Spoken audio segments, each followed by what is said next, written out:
Yá'át'ééh. Good morning, my relatives. Hello, it's Mark Charles.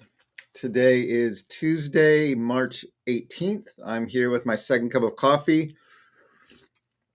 It has been nearly 2 weeks, and I am finally ready to talk about President Trump's address to a joint session of Congress. Yesterday, I love doing this podcast. I love talking. I love sharing with you about stuff I'm learning and stuff I'm looking at and um, just pondering the things going on in this country. But I will be honest with you. When I watched the address by President Trump, it was an hour and 40 minutes long, and it was not fun. I literally felt like I was working. It was work, not only just to listen to the whole thing, but to stay engaged and to try to make sense of everything he was trying to say. It was a very, very painful process. Anyway, my good friend Leroy Barber is going to join me today, and we're going to have a conversation not only about the address, but about what's going on in our nation, about what can be done at a more public or institutional level, and what we need to do at a personal level to both respond as well as to stay healthy and sane in the midst of the chaotic world that we're living in right now. But before I begin all of that, I want to do like I always do and acknowledge that I am speaking to you from what are traditionally the lands of the Piscataway. The Piscataway, they're the nation that they were living here and hunting here. They were farming here and fishing here. They were raising their families here and burying their dead here long before Columbus got lost at sea. And they're still here. I want to honor the Piscataway as the host people of the lands where I live today, now known as Washington or Washington, D.C. I want to thank the Piscataway for their stewardship of these lands. And I want to just state how humble I am to be living, breathing, moving on these lands today. So my Piscataway relatives, Yá'át'ééh, thank you for your stewardship of these lands. I'm going to bring Leroy on, and then I'll give him a chance to introduce himself. For those of you who don't know, Leroy Barber is a very good friend of mine. We met decades ago when we were both doing some work with Sojourners and with CCDA. We have become very, very, very good friends, have done things around the country, and he is doing an incredible job. He is the co-founder and president of the Voices Project, organization he founded with his wife. And Leroy and Donna are doing some incredible work to elevate the voices of people from the margins, African Americans and other marginalized peoples. And they are doing things in publishing and in speaking and in teaching and a lot of other things. And I will let him talk to you more about that later. But Leroy is a great friend, and I'm thrilled to have him back on with me today. And I'm looking forward to discussing not only President Trump's address to Congress, but many other things that are going on. So let me bring him on. And Leroy, Yá'át'ééh, thank you for joining me this morning. It's good to have you here. You're in Atlanta, Georgia, so you just moved recently. So thanks for joining. You're in the same time zone. Good morning. I know we're in the same time zone, which is nice. So yeah, go ahead and introduce yourself just a little bit. Let people know.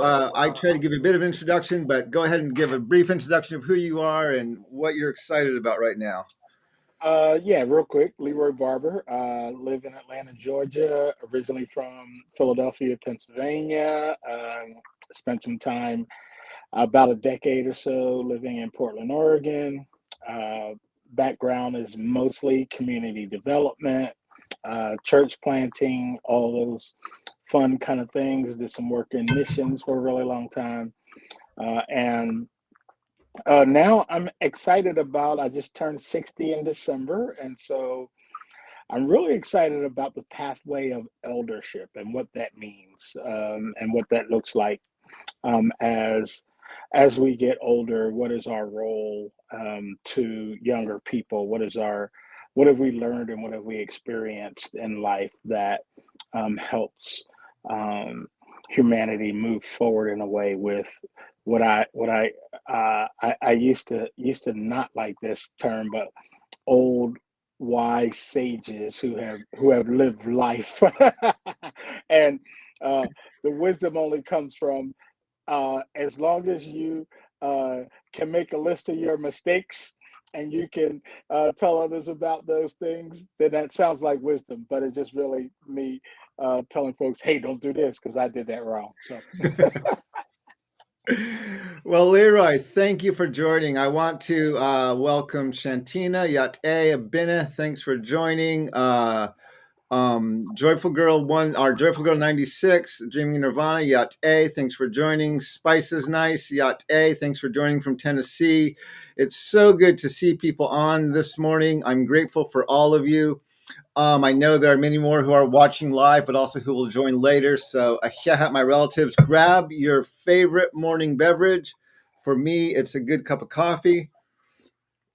And I'm ready to have a conversation. Now, Leroy, I asked you to do something that I wouldn't ask most people to do, which is 2 weeks ago, President Trump gave his address to Congress. And I made the intentional decision to not respond immediately. Because Trump is a master at gaslighting, and the Democrats and the media is really good at responding to his gaslighting, and it turns into a screaming match, and nothing can really be heard or said. And so I said I was going to wait a week. I ended up waiting about a week and a half, almost 2 weeks before I responded. But when your schedule became available, and it looked like you were going to be able to join me today, I asked you to watch this address, an hour and 40 minutes long. And I would we'll start, and I'm if you want me to go first, I'm happy to go first, but I want your reaction to the address. well, well, first of all, you said you're my friend, so I'm doubting that now. Also, I could not, I could not make it through all of it. So you start, I will respond uh, because I just couldn't do it. It was just too, just yeah. I Okay. don't even have a word to describe how it felt. Yeah, it was quite, and I did it in two sittings. I sat through like the first hour, and then I actually got up, and for the last 45 minutes I went for a walk and just had Trump in my headphones instead of on a large screen TV in front of my eyes. Um so my reaction to the speech was, I can give a very well. I also watched the Democratic response, which was 10 minutes in length, and I listened to that as well. And Trump's speech was incredibly divisive. On one hand, he was acknowledging the reality, right? Towards the beginning of the speech, he said, "No matter what I say, no matter what I talk about, the Democrats are not going to respond at all.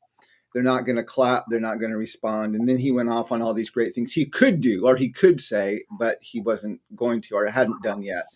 But he was making the point the Democrats were not going to react. And there were several places in the speech where I think the Democrats could have at least applauded for some of the guests or the people that Trump highlighted. And from what I could tell, they did not. Um, and so and then, of course, there are all the headlines about the chaotic response of the Democrats to the speech.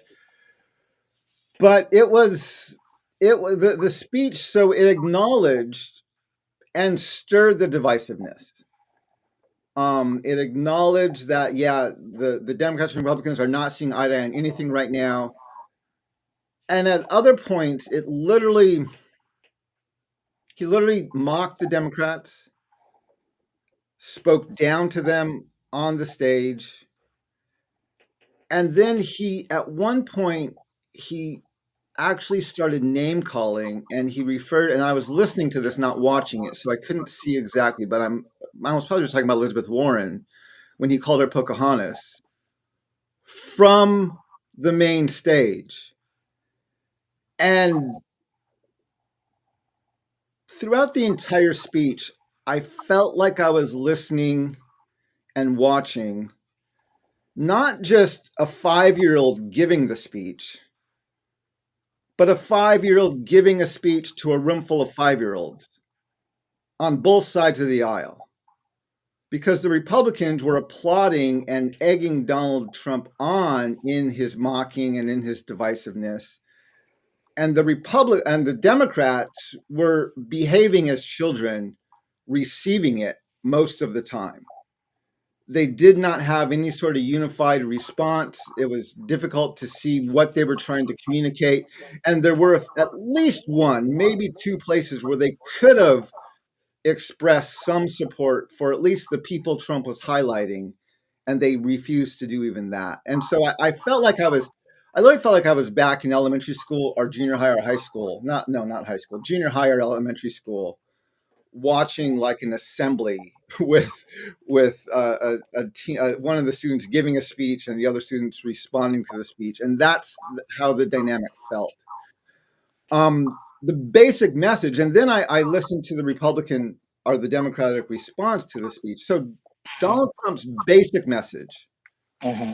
and it wasn't very complex. Mm-hmm. His message is America is exceptional. It has Right. a manifest destiny, Mm-hmm. ordained by God, and God spared my life to make America great again from the mess that Joe Biden made it previously. Mm-hmm. That was the bulk of his message. We are going to be the greatest. We're going to be the most prosperous. We're going to be like all of his language. We're going to. This is who we're going to be, and we're going to restore that, and we're going to be greater than we've ever been. And I'm going to be the greatest president. Blah blah blah. All the stuff that he says, Right. and and then he ended right with, and he did this when he was president the first time at the end of his State of the Union, is he went off this list of kind of American history about how they and he used the language, they tamed the wilderness, and they completed manifest destiny, and they went into these really dangerous situations against these savages and blah blah blah. And he didn't say the word savages in regard to us. He did use the word savages in regards to undocumented or people he was deporting and who are committing crimes here. But it was, so he was laying out how exceptional America has been throughout its entire history. And then he literally said God saved his life so he could make America great again. And the Democrats' response, if I can sum up what was said, and the response was given, and I'm going to share both of these with you. The response was given by the newly elected senator from Michigan, Elissa Slotkin. And her response was, yes, we are exceptional. That was literally her response. She wanted the world and the country to know that Democrats also believed in the myth of American exceptionalism, and that even though they didn't cheer, even though they didn't do respond, they still believe that America is exceptional. And that was her response. And it was, again, we're going back to the 2016 campaign. Donald Trump said, make America great again. Hillary Clinton responded, America's great already, right? It's neither voice wants to be seen as saying, even as much as they critique the other side, they don't want to be seen as saying America is not exceptional. And neither side is willing to deal with our history and with the systemic problems with our founding documents. And so that may be a very simplistic response, but that was my take on the entire speech and on the Democratic response. And I felt like I was in an assembly with elementary or junior high kids on both sides of the aisle. And it was chaotic, it was uninspiring, and a bit of an embarrassment, in my opinion. Hmm. Yeah, I couldn't stomach the whole thing. So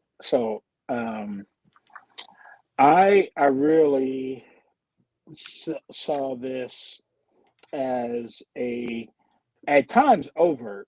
I'm being kind by saying covert, uh, basically a supremacist rally, right? That um, that we saw a majority of a room of white men cheering and clapping, and even when one the person who was at the beginning had to be removed. You know, if you look at some of the attitudes and the faces and the mannerisms of the white men in the room, you know, they're full of themselves. They are, you know, and they feel honored and powerful and all these kinds of things um, within that space, and that's disturbing to me. I feel like that's where we're headed. That's where we are in so many ways. And so I'm just taking it through that lens that we're talking about uh, a major supremacist takeover of this country, right? Um, and a renewed uh, work around colonizing the world. Like, who would have thought that would come back? But here we are, right? We're watching world leaders talk about conquering other places again, Yeah. and so that, like, I don't know. I really feel like if people don't accept that reality of that's what it is, we will not have an engaged response to this. We will not have a strong response to it because we're not being honest about what it is and Yeah. who he is, right? I say all the time, he does not care, right? You when you're dealing with an egomaniac that does not care, the same political things of writing letters and uh, all of these kind of political moves to kind of galvanize people and all those, they just don't work the same. Yeah. They just don't. You and I were talking on the phone the other day, and I've said this to several people, but I know you and I were talking about it as well. And I said I was not expecting in this period of my life. It feels like we're back in the 1950s and 60s with the things people feel the freedom to say out loud and publicly. Hmm. Now, people who know me, right, you know I critique both sides, and the Republicans are explicitly racist, sexist, and white supremacists, and the Democrats are implicitly racist, sexist, and white supremacists. But what is shocking me, I think, is how not only is what the Republicans are saying out loud and explicitly as they're saying now, but then watching the Democrats' both muted and chaotic response to it, of which is allowing it to continue and allowing it to move forward. And I feel like, yeah, I feel like I'm literally back in the 50s and 60s where they talk about how this was the golden age of the US and we were exploring space and we were doing, and meanwhile we're beating people on bridges and we're lynching people and we're locking natives up on islands, and right, and we're doing all these things. And I feel like that's what we're going back to. And yes, there's some people who agree with it, some people did, but there's not there's not this established voice saying no, we can't do that anymore. And I feel like the Democrats are not, they're allowing it to continue. And so this has really changed my thinking of even the work that I'm trying to do. And I want to get into that in a moment, but I want to go back to the speech because there were a few points in the speech where Donald Trump um, not only stirred the divisiveness, but how can I say this? he demonstrated. I think, well, I'll go back to what you said, where he was flaunting, right? So one of the things that disturbed me greatly Hmm. was when he talked about, as the Republican Party, they're the party of law and order, and they're the party about honoring the policemen, and they're the party about supporting law enforcement officers. And yet, this is literally the party that organized an attack on the Capitol building, and then Donald Trump pardoned Hmm. the people who enacted violence against law enforcement. Yeah. On top of that, he is a convicted felon who, at the moment, has flaunted the fact that he understands not only was the Constitution not written to hold white men accountable, but no one in our nation is willing to hold white men accountable. And so he is doing literally whatever he pleases, Right. flaunting court orders, pressing the boundaries of our Constitution, of our laws, and saying and doing almost anything he pleases, demonstrating that not only does he feel like God saved his life to make America great again, but he no longer is beholden to the laws and the rules of this country, up to and including our Constitution. Right. And he can Yeah. do whatever he That's wants to do, that and is no one's exactly holding what him I accountable. mean. That is exactly what I mean. That you like he is a dictator. Not not that we're going to lose our republic or we're going to it's already happening. We have a person who is not an elected official in our country shutting down government programs, Yeah. shutting down and firing people. Who is he? How can he do that? Because we are currently under a dictatorship. I don't know how else can this be explained? Stop it, people. Stop acting like we're not under a dictatorship right now. We are. We And literally are. nobody is willing, To say right? it. The judges are ruling against him, but nobody is willing to enforce what the judges are saying. And I think it's showing, that, yeah, there is, there is, it's showing the deep, and I've said this for years now, if not decades, that the Constitution was not written to hold white landowning men accountable. That's not why we have a constitution. That's not why we have a criminal justice system. I've been saying that for years.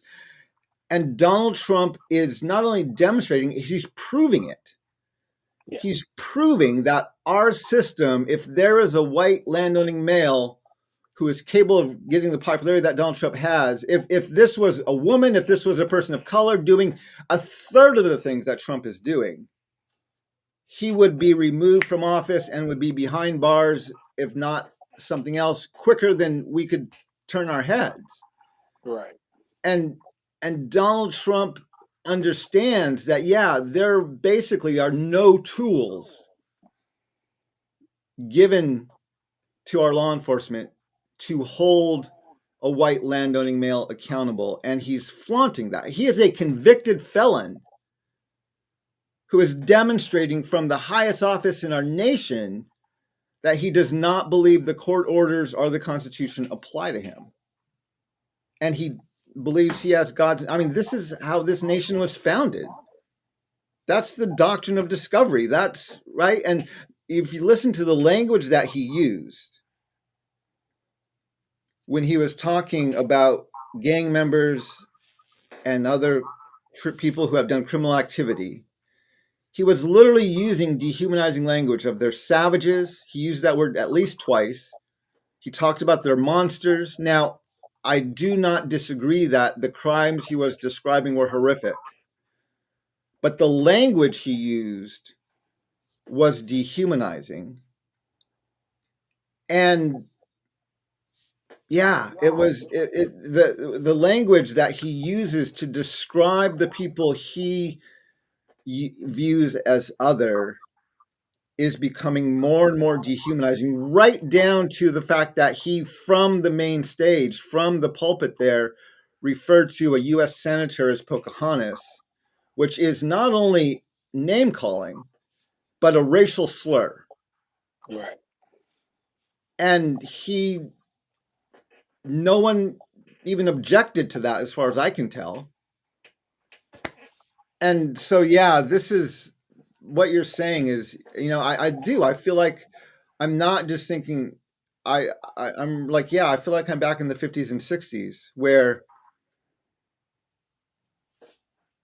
Well, the country is doing things very explicitly and no my one's, thought is, it's going to continue until the people who so-called thought he was for them start to feel it, right? And they will. That's not like prices are going to continue to go up. You're going to see this dude like not care about anybody or anything, and push the elite higher, and those without lower. There's going to be this big chasm in between,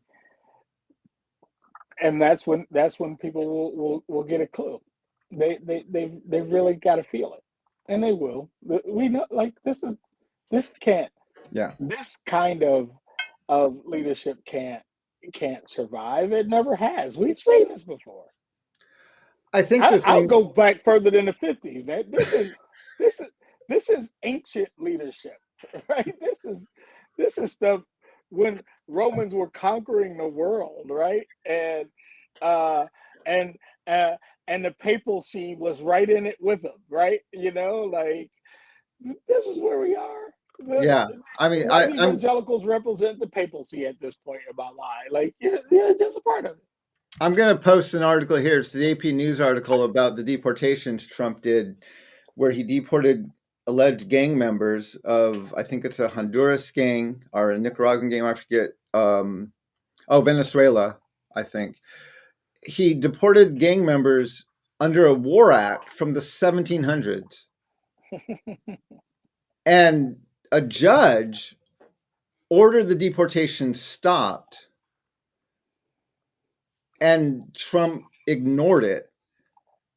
And I found this article this morning about why he ignored it. And he said basically because the plane was already over international waters and therefore the judge had no jurisdiction. And again, this is basically he's saying, yeah, because I'm president, you know, so yeah, this is, and I think you're right. And the thing that I will say is troubling to me, and the news media has been showing, like, there's a lot of Republicans who have lost their jobs who didn't think they were going to lose their jobs. Mm-hmm. Mm-hmm. But that actually hasn't hurt his poll numbers. His poll numbers are actually not that bad at the moment. And especially in the reaction he got from the audience in the White House, including what Elon Musk and Dodge was doing, was overwhelmingly positive. And so it's, I mean, yes, the Democrats were not saying anything from their side of the aisle, but the Republicans right now are still staying largely unified behind him. And that's, and yes, I agree with you that once they begin to see this is going to impact them as well, hopefully that will change. But at the moment, they're still supporting this at a very high level. Yeah. They won a year from now. Unfortunately, we're gonna have to go through this. Yeah. And that's the unfortunate part. There's gonna be a lot of loss. And we know this stuff leads to violence. That's the part. We know that this kind of thing leads to violent rebellion. Yeah. I'm going to post another article. We're not talking about this right now, but this is an article. I've made this point on my social media several times, and Trump talked about it during his speech about tariffs. And I'm convinced the guy just has no clue how tariffs work. And I think most Republicans don't know how tariffs work. And so I'm posting this here. This is from PBS News Hour, 5 things to know about tariffs and how they work. Tariffs are not paid by the exporting country.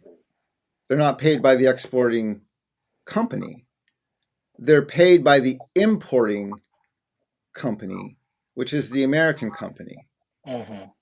They're literally a U.S. side tax. So he is collecting tariffs from U.S. companies, which they will pass that expense on to U.S. consumers. I mean, that is how tariffs work.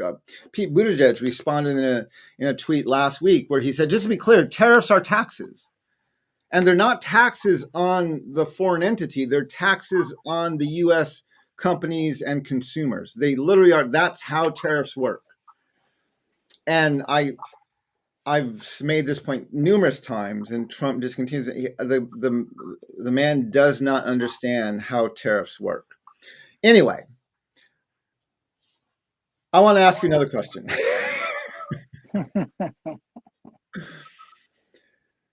How are you thinking in regards to not your reaction, because I don't want a reaction, but what are you giving yourself to? What are you applying yourself to? What are you working on now, given the climate that you see our nation is in? What are the things that you're investing in with your time, your expertise, your energy, your wisdom? Where are you putting your energy right now? Yeah, I think you got to build now local protections. That's the like at some point in as this thing moves forward. That's the other thing. What has he said that he hasn't done? Nothing. He does all any anything that seems ridiculous that comes out of his mouth. He actually does it, right? And why people are again not going, okay, we need to prepare because he said this and he keeps doing exactly what he says. Yeah. So get we like oh, they're going to get rid of the Department of Education. Do you know I talk to people who still go, well, we don't know. What are you talking about? He Yeah. said he's going to do it, and it's in process, and it's going to happen. It's going to be gone. So, what protections are you building in your local place when when these funds, these things that come with that, when states are struggling? We know most of the money for schools come from states, but when states are struggling, trying to make that the money they have without federal funds, without any of these other grants or programs work, there goes Head Start, right? There goes food programs. There goes like all there goes after school supports. All these things. Local communities have to step in. Yeah. You're gonna have to build some local protections for your community, and the sooner you start that work, the better. And that's kind of where I'm spending. That's where I'm talking to local leaders, churches, pastors, whoever I can. Nope, like this is the time that if your church building uh, can start a Head Start, a before or after care program, let's get to work on it. If you have a way to do food access for people, let's get to work on it. If you have start to build these things right now because these things are going to be gone, right? And so that's where I'm spending a lot of my time on just, hey, he said it, he's going to do it. Stop with all of the, you don't know, and you know this or that, the other with political rhetoric. That stuff's not working. Yeah. That stuff is not working. Yeah. So that's where I am, and I sound a little frustrated because I am around people just not getting this. Yeah. What are you working on some of that stuff in Atlanta? Are you doing this through your Voices project? How are you organizing some of that? We're doing it through the Voices Project. We do a number of trainings, a number. I kind of go around and speak around the country, working with various cohorts who are gathering things like that, and so um, spending a lot of time in those spaces.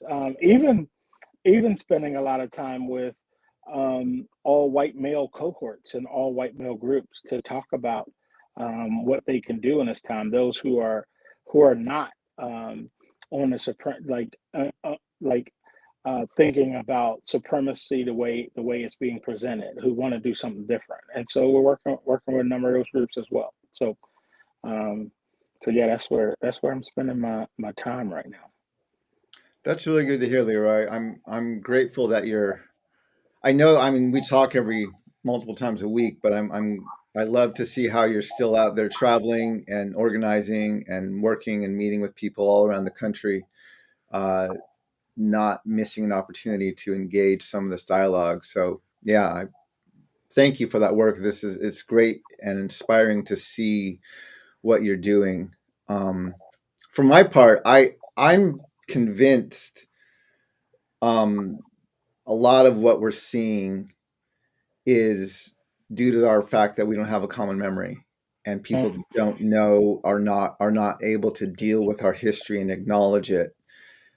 And I'm doubling down on my efforts to teach the history, using the resources I've already created, such as Unsettling Truths, the book I wrote, but also looking for new and innovative ways to bring some of this history to a more public level and a more public knowledge. I'm working on a presentation on Abraham Lincoln that, both Democrats and Republicans love Lincoln.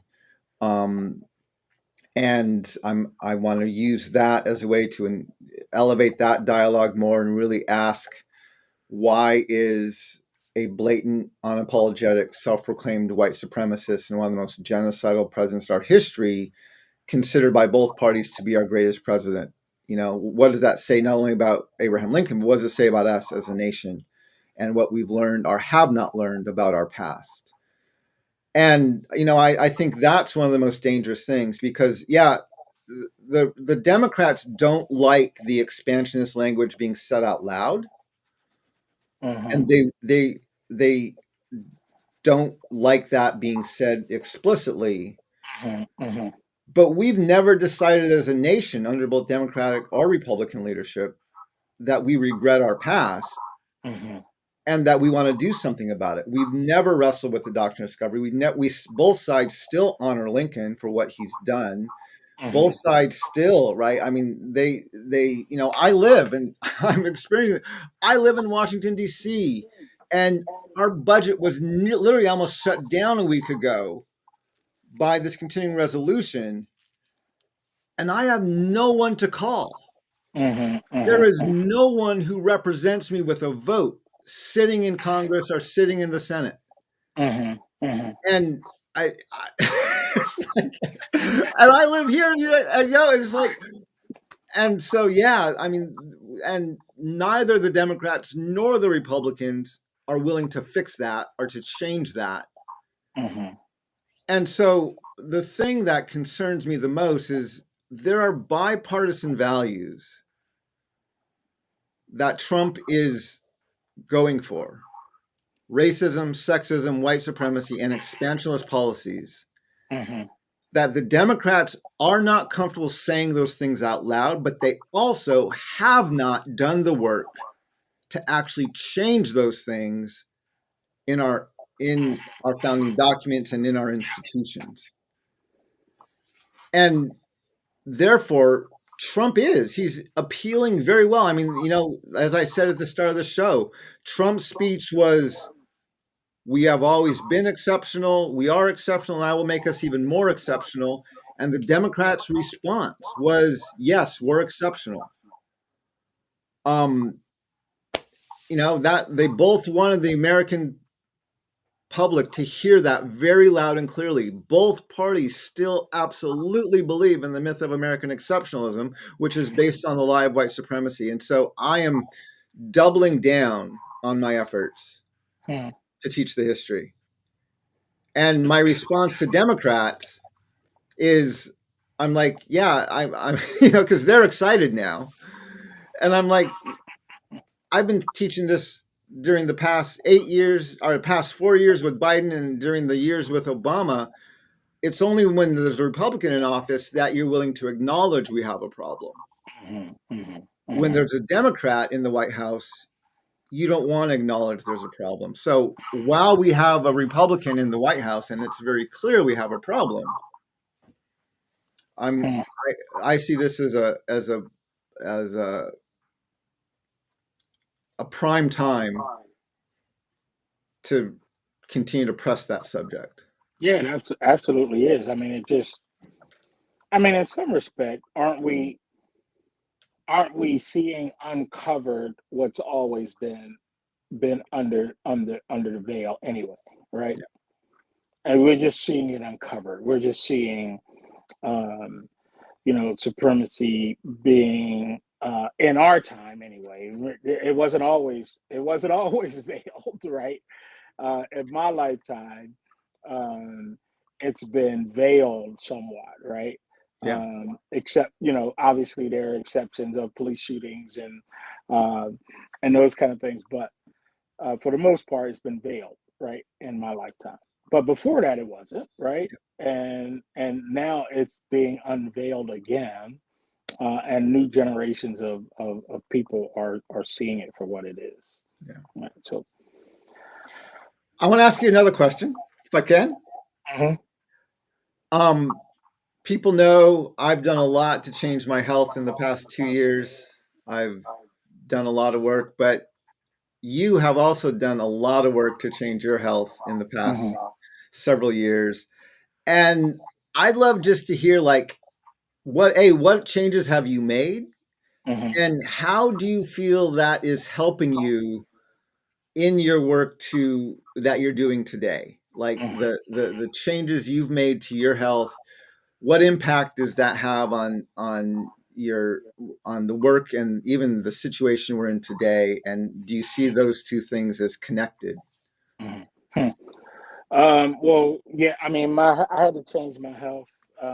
I was in fairly good health up until about the age of 50, and then started declining. Obviously glasses and all those kind of natural things, right? Right.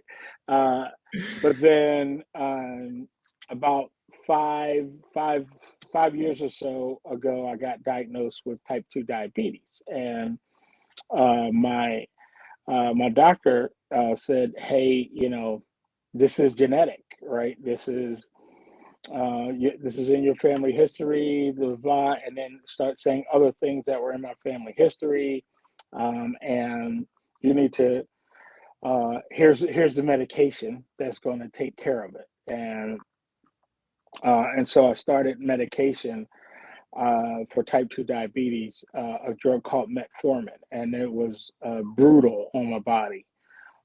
And the doctor also said, well, you could make a shift in your life around diet and exercise. And so for the next 3 or 4 months after starting that medication, I shifted my diet completely. Um, and uh, and then after 4 months, I was able to come off of that medication simply by just shifting my diet. I didn't like exercise and working out and all those kind of things. Uh, so I didn't do much of that the first year, right? Um, but I shifted my diet. Like hidden sugars was probably the big thing, right? Pastas and potatoes and rice and bread and all those kinds of things had to be shifted out of my life. And so That was a victory, right? My A1C went from over 7 to just over 4 in 4 months' time with that shift, um, and has remained under 5 for the last 5 years because of that. But I did add in exercise. I did add in walking and riding my bike, and so 3 or 4 times a week, routinely, I'll either walk 5 miles, or I'll ride my bike for 20. So consistently 4 times a week, I need to do that. And so that has kind of helped me recover my body. Now there are some things that just age, that are there, with joints and knees and all those kind of things, but they aren't as debilitating as they could have been. I didn't know I had diabetes, and I'm the kind of person like I don't I didn't listen to my body. Right, Yeah. I just kept going, kept going, kept going. And so I got to a point where I couldn't function 5 years ago, and um, so that's been the journey. And I've talked to a number of black, brown folks who have this type 2 diabetes is a beast within our community. You know this, Mark, and and it's killing us. And it's something that we can fix with diet and exercise. Yeah. Like literally, we can fix it with those two things. We don't have to be on medication. We don't have to um, do those things. And so, just trying to, as much as I can, put that out. Like if I'm going on a bike ride, I try to put it out. Hey, this is what I'm doing. This is how I'm recovering it. I bought an electric bike, which helps me be able to bike longer, right? So yeah, that's been my journey, and it's really helped me, and it's helped me as like I said, I just turned 60, so I'm doing pretty well right now. I just got a report from my doctor. No, my A1C's down, my cholesterol's down, my all of my tests come back great for my yearly checkup. I do it every January, Yeah. and so doing pretty well. So encourage people to do it. That is really great to hear, Leroy. Thank you for sharing that. Obviously, Leroy or I are not doctors, but we're just sharing our own experience with Right. what we're trying to do, and it is so much of it is we're trying to live healthier because there's so much about our food environment and our exercise environment that um, sometimes it feels overwhelming that we can't change those things. But it's I always love hearing stories about people who are able to say, no, I was able to really work hard to make some changes, and it had some very positive benefits. Mhm. And so, yeah, I'm inspired by your story, and thank you for sharing that with us. What, how do you? So for me, right, as I've done many similar things and Mhm. maybe a few others, I've noticed it's helped me mentally. Like I have a much better, not just mental health, but I feel like I have a much more solid foundation with which to respond. It's almost like when I'm more in harmony with my body is healthier. Mhm. I can now respond to chaos in a healthier way. Yeah. Have you experienced that, or what's your take on that? That's absolutely true. I think I mean, right, I'm writing more, right? I'm uh I'm putting together thoughts, and I'm more relaxed in general, right? Like the stress of the world, I don't I don't engage it the same way, right? And so that's been noticeable for me, that I just my entire being feels relaxed, Yeah, and yeah. so that's mind, body, spirit, all of it, right? So yeah, you're absolutely right. I'm experiencing that for sure. That is been my experience, and that's really encouraging to hear. And I think that's what I want to communicate to others is during these times. and we were talking for the whole first 3 quarters of this podcast about the chaos that's going on politically. Mhm. And it's so easy to get caught up in that chaos. And if you allow that chaos to infiltrate your being, your well-being, Mhm. then your response will become just as chaotic. Right. Right. And I feel like by making sure in the midst of the chaos we can eat as healthy as we can rest as much as we can move our bodies and exercise as much as we can, what that does is it gives us a better place to respond from, and our Mhm. response is not nearly as chaotic Mhm. Mhm. had we reacted, not only immediately but reacted, from an unhealthy space even within our own body. So yeah, one of my first observations when I began running in the morning and add that to my trying to watch the sunrise is I noticed it's not that I wasn't as annoyed by things, but I had greater impulse control. So I didn't react Right. as quickly. And my daughter's like, "Dad, you're honking less." I'm like, "Yeah, I know. Isn't that weird? Are you okay?" So yeah, there is. So I encourage everyone who's here, right? During these times where things can feel very, very stressful and very chaotic, anything you can do to not let yourself get sucked into that chaos, to make sure you're still getting good sleep, you're eating as healthy food as you can, you're moving your body and getting the exercise and the fresh air and being outdoors as much as you can. These things won't detract from your ability to resist. They will actually enhance it because Mhm. you'll be able to come at it from a much more solid or firm foundation as compared to a chaotic response or a chaotic reaction. Mhm. Mhm. So, so what's we're getting to the end here, but what's something that you're excited about moving forward? What is something you're working on or you see on the horizon? What's something you're excited about as we move forward? I'm super excited right now about I'm doing some work with um, groups of younger innovative folks, right, who are trying to figure out their way forward in the world. And so that is really, really exciting because um, I'm a serial entrepreneur, innovative type person, Enneagram 8, all of the things, right?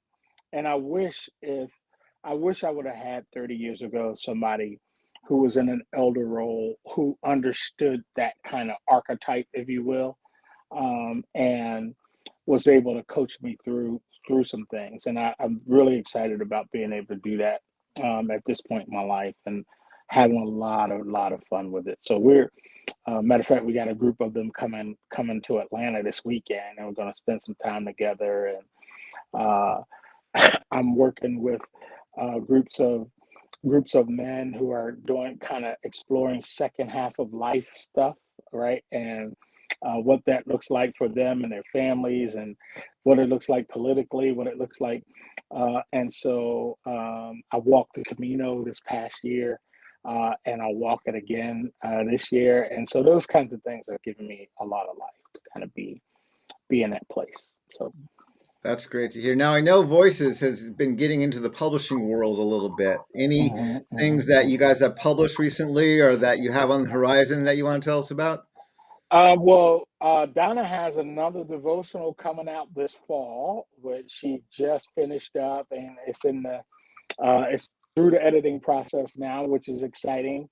And we have a writers lab coming up in May here in Atlanta, where a number of folks who want to publish or write and get their voice out into the world. That's kind of what we do at Voices. We promote folks of color specifically, but not only, right? And so um, So that's exciting to kind of get in a room for a weekend with groups of writers, and we have our partners from IVP and Within Stock and some other places come and be a part of that weekend and get folks published. And so that's exciting. That's coming up this spring. And I know you just started a partnership with Nate's. Hmm. What's that partnership look like? So about 3 4 years ago, we took over a seminary that was closing, a theological school, and we renamed it the Voices School. And part of that was how do we begin to have theological education that's decolonized, and if you will. And so this past year, of course, NATES has been around Native American Indigenous Theological Studies, and they they partner with us now, and we're doing it together. And they've already gone through all of the accreditation process and all that. And so, if we don't have to do that, why do that, right? So we partner together so that folks can go through and get a decolonized theological degree and study. So that's fun as we move into that. That's great to hear. I've worked with Nate's for a number of years, have a lot of friends on there. Terry LeBlanc, Richard Twist worked with them. The North American Institute for Indigenous Theological Studies is doing some great work. I have some good friends on that organization. And so when I saw that you Voices was partnering with them, I was like, wow, that's a great partnership, and I'm excited to see what's going to come of that. I just posted the link to your Voices Project website, and I encourage people to go there, and you can read about some of the books. Now, I know Amy Williams just published a book through you in the past several Mhm, mhm, months, mhm. and she's And out doing a book tour right now. yeah, she just finished up her tour. Worth Seeing is her book, and she is fantastic and has given 30 years of her life to working with youth and specifically incarcerated youth. And so we've had a good time on her tour, and she's taking a break right now, but we'll be back in the fall for some more. So. Yeah, I think she's coming to DC this fall, so I'm actually excited to. I want to see her event, her tour event. I mean, I know Amy, and we've talked numerous times, but I'm excited to actually join her to or be in attendance at one of her events and hear her speak about her book. And I'd love to have her Mhm, on my mhm, podcast mhm. at some point talking about it. So, yeah, that's exciting to hear. Good. Um, well, Leroy, thank you so much for taking time to join with me today. Anything you want to add here at the end? Anything else you want to say before we sign off? No, just again, you can reach us through the Voices Project, or you can hit me up on any of socials. Leroy, just at Leroy Barber on all of socials, and I'd be glad to engage. And if you want to come and take a trip to Atlanta and spend some days with us, hit us up about that as well. So, everyone, thank you so much for joining us today. Leroy, thanks for being here. I'm putting the link for my Patreon website. Patreon is one of the ways that I both try to go deeper into some of these conversations, as well as the financial support I get from there prevents me from having to advertise on my social media, which helps keep my voice as independent as possible so I can have conversations like we just had today without worry about advertisers having any influence about what we do or do not say. So if you want to go deeper into the discussion, follow me on Patreon, and it's a great place to help keep my voice as independent as possible. Leroy Yá'át'ééh, thank you for your work. Thank you for your friendship. I appreciate you. Thank you for joining me for this conversation. And my relatives out there, thank you for all your comments. I appreciate you in engaging. I will read through the comments at the end and after this podcast is over and respond appropriately as I can in the future. But my relatives, walk in beauty. And may we Thank all you. walk in beauty together. Thank you. And Have a good Hakona. day.